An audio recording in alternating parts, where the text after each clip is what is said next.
Seorang anak berusia 13 tahun bekerja 12 jam sehari di pabrik dengan gaji hanya $1,20 per minggu, tapi 50 tahun kemudian dia menjadi orang terkaya kedua di dunia dengan kekayaan setara 310 miliar US dollar hari ini, yang jika dirupiahkan itu setara dengan 5.000 triliun. Pria ini juga membangun 75% dari seluruh rel kereta api di Amerika, memiliki pabrik baja terbesar di dunia, dan akhirnya menyumbangkan seluruh kekayaannya.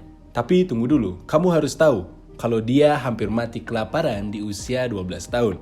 Dan bagaimana satu surat yang ditemukannya secara kebetulan mengubah hidupnya selamanya. Tahun 1835, di sebuah desa kecil di Scotland bernama Dunfermline, lahir Andrew Carnegie.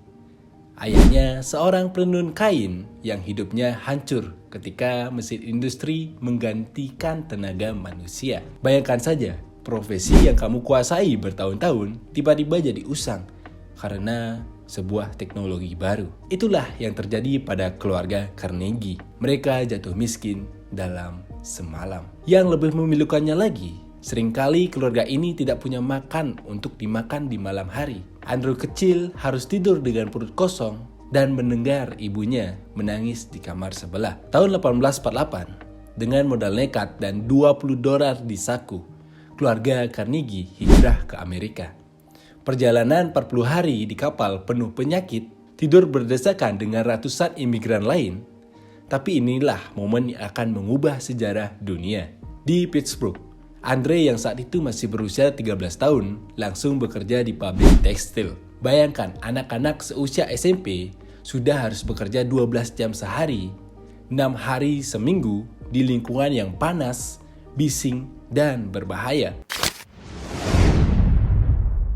Dari sinilah kita bisa melihat karakter luar biasa dari Andrew Carnegie. Saat teman-temannya sebayanya pulang kerja langsung tidur, Andrew malah pergi ke perpustakaan. Dia punya satu obsesi yang membuatnya menjadi miliarder saat ini. Knowledge is power and I will never stop learning.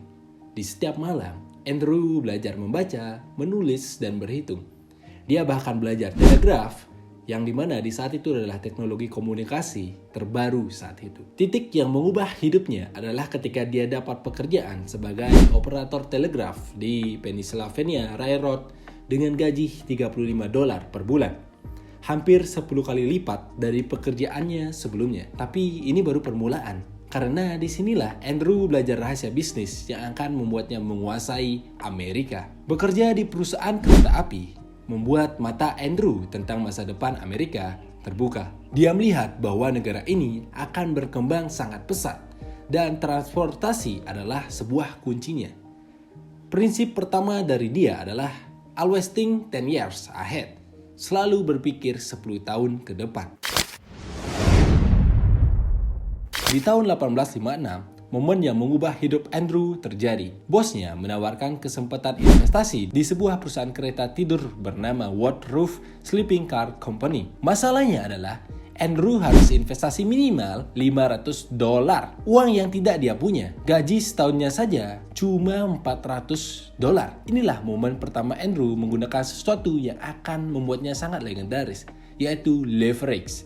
Dia meminjam uang dengan jaminan gaji masa depannya. Ibunya saat itu skeptis dan bilang, "Andrew, ini sangat berisiko." Andrew langsung menjawab, "Ma, risiko terbesar adalah tidak mengambil risiko sama sekali." Dan keputusannya terbukti sangat jenius.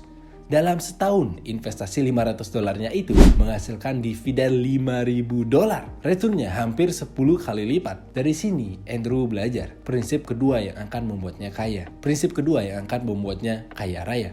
Make your money work for you. Andrew tidak berhenti di sana. Dia ada invest keuntungannya ke berbagai bisnis, seperti minyak, jembatan, telegraf, dan di usia 30 tahun, passive income-nya sudah $50.000 atau setara dengan 1,5 juta US dollar hari ini. Tahun 1872, Andrew Carnegie membuat keputusan yang akan mengubah dunia. Dia memutuskan untuk fokus 100% pada satu industri. Yap, baja.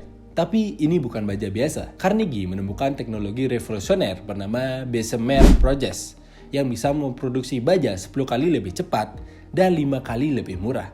Bayangkan, sebelumnya membuat 1 ton baja butuh seminggu, sekarang cuma butuh beberapa jam. Ini seperti evolusi dari Nokia ke iPhone dan benar-benar mengubah permainan. Carnegie membangun pabrik baja pertamanya, yaitu Edgar Thomson Steel Works, dengan satu filosofi revolusionernya, yaitu vertical integration to the extreme. Apa maksudnya? Dia tidak hanya punya pabrik baja, tapi juga tambang besi, tambang batu bara, kapal pengangkut, bahkan rel kereta apinya sendiri, dan mengontrol dari hulu ke hilir. Hasilnya adalah biaya produksi Carnegie 50% lebih murah dari kompetitornya. Dia bisa jual baja dengan harga lebih murah, tapi tetap untung lebih besar. Carnegie bukan hanya unggul teknologi, dia juga master strategi bisnis yang sangat brutal. Strateginya itu sangat sederhana, tapi mematikan banget. Yaitu saat kompetitor lain ambil keuntungan untuk gaya hidup mewah, Carnegie malah invest 90% keuntungannya untuk upgrade teknologi dan ekspansi. Sementara kompetitor fokus profit jangka pendek. Tapi strategi cost cutting Carnegie punya sisi yang sangat gelap. Dia menekan gaji buruh, perpanjang jam kerja, dan tolak serikat pekerja. Tahun 1892 terjadi Homestead Strike, demo buruh berdarah yang menewaskan 16 orang. Yang membedakan Carnegie dari bisnismen lain adalah obsesinya pada inovasi. Dia selalu upgrade teknologi, hire engineering terbaik, dan eksperimen dengan proses yang paling baru. Prinsipnya sederhana, inovasi atau mati. Tahun 1900, Carnegie Steel Company memproduksi lebih banyak baja daripada seluruh Inggris. Perusahaan ini membangun 75% rel kereta api Amerika, jembatan Brooklyn, dan fondasi gedung pencakar langit pertama di dunia. Carnegie menguasai 25% dari seluruh produksi baja dunia. Di tahun 1901 terjadi deal terbesar dalam sejarah bisnis saat itu. JP Morgan, banker paling powerful di Amerika, mendatangi Carnegie dengan tawaran yang tidak bisa dia tolak. Morgan mengatakan, "Name your price for Carnegie Steel." Carnegie menulis angka di secari kertas, yaitu 480 miliar US dollar. Morgan bahkan tidak bernegosiasi lagi.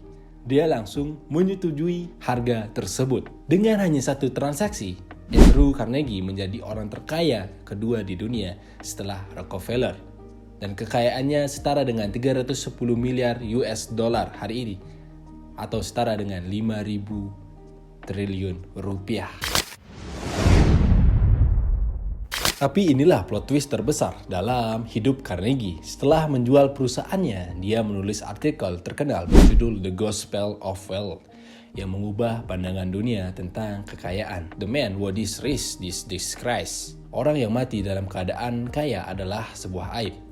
Carnegie menyumbangkan 90% kekayaannya atau sekitar 350 juta US dollar untuk pendidikan dan kebudayaan. Dia membangun 2.509 perpustakaan di seluruh dunia, termasuk Carnegie Hall di New York. Dia juga mendirikan Carnegie Institute of Technology, yaitu salah satu universitas teknologi terbaik dunia. Knowledge shall be free for everyone. Pengetahuan harus gratis untuk semua orang. Andrew Carnegie meninggal tahun 1919 dengan hampir semua kekayaannya sudah tersumbangkan. Tapi legasinya jauh lebih besar dari uang. Apa yang bisa kita pelajari dari pria yang naik dari buruh pabrik menjadi raja baja dunia ini? Yang pertama adalah never stop learning. Carnegie belajar seumur hidup. Dari operator telegraf sampai master of steel industry. Yang kedua, think long term. Dia selalu investasi untuk masa depan, bukan keuntungan yang instan. Ketiga, embrace teknologi. Carnegie selalu adopsi teknologi terbaru sebelum kompetitornya. Dan yang keempat, vertical integration works, yaitu control your supply chain dari hulu ke hilir. Dan yang kelima, give back to society. True wealthy adalah memberikan dampak positif untuk dunia. Hari ini, setiap kali kamu masuk perpustakaan gratis, ingatlah Andrew Carnegie. Setiap kali kamu lihat gedung pencakar langit, ingatlah pria yang membangun fondasi peradaban modern. Carnegie membuktikan bahwa tidak peduli seberapa miskin asal-usulmu, dengan kerja keras, pembelajaran berkelanjutan, dan visi jangka panjang, kamu bisa mengubah dunia.